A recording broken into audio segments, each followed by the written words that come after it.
2009 থেকে তাদের voter card রয়েছে, কিন্তু 2026-এ এসে তাদের নাম তালিকা থেকে বাদ গেল। একজন দুজন নয়, একই পরিবারের 15 জনের নাম বাদ গেল নদিয়ার কল্যাণীতে। অত্যন্ত আশঙ্কায় রয়েছেন তারা, আতঙ্কে রয়েছেন তারা।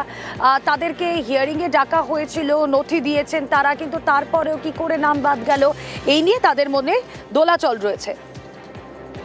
কথা বলবো, রঞ্জিত প্রতিনিধি রয়েছেন আমাদের সঙ্গে। রঞ্জিত,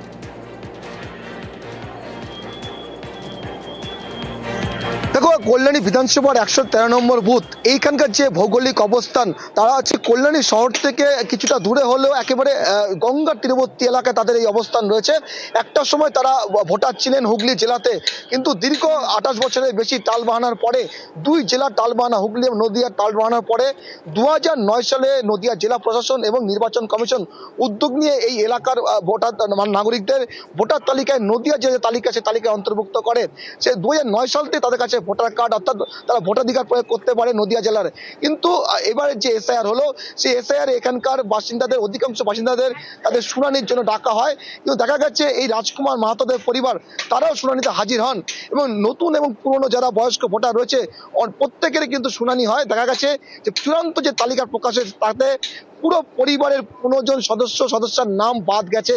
এর মধ্যে 90 বছরের বৃদ্ধাও রয়েছে এবং 18 থেকে 22 বছরের যুবকরাও রয়েছে যারা নতুন ভোটার, তাদের নামও বাদ গেছে। কারণ তারা যে নথি জমা দিয়েছিল, তাদের কাছে কিন্তু 2002 সালে কোনো নথি ছিল না।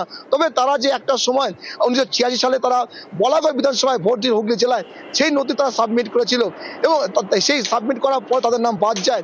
কিন্তু তাদের যেটা বক্তব্য যে 2009 সালে নির্বাচন কমিশন তাদের নাম তোলে, কিন্তু তারপরেও কি করে এই কমিশন তাদের নাম বাদ দেয়, সেই নিয়ে কিন্তু তারা কিন্তু চিন্তার মধ্যে রয়েছে। কারণ একই পরিবারের 15 জন সদস্যের নাম বাদ যাওয়াতে তারা কিন্তু দুশ্চিন্তার মধ্যে রয়েছে, এবং নতুন করে তারা কি করবে সেই ভাবনা তারা খুঁজে পাচ্ছে না।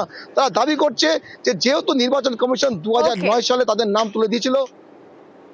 বেশ, টোটাল আমাদের 15 জনা মেম্বার আছি, 15 জনাই পুরো টোটালি বাদ। এখানে আমরা বাপ দাদারা অনেক দিন আগে থেকেই থাকছে, 100 বছর আগে থেকে থাকছে। লিস্টে দেখছি যে আমার নাম বাদ। এখন আমরা কি করতে পারবো? আবেদন করবো, আবার সরকারি ডিএম এর কাছে যেতে হবে, গিয়ে বলতে হবে যে আমরা তো এতদিন ধরে আছি। যখন কল্যাণী পৌরসভা হয়নি তার আগে থেকে আমরা বসবাস করছি এখানে। ভাবুন একবার যে যাদের নাম তালিকায় নেই, যাদের নাম তালিকায় বিচারাধীন, তাদের মধ্যে একটা আতঙ্ক কাজ করছে, আর সেই আতঙ্কেই আত্মহত্যার অভিযোগ। দেখাবো ইন ডিটেল একটা ছোট্ট ব্রেকের পর।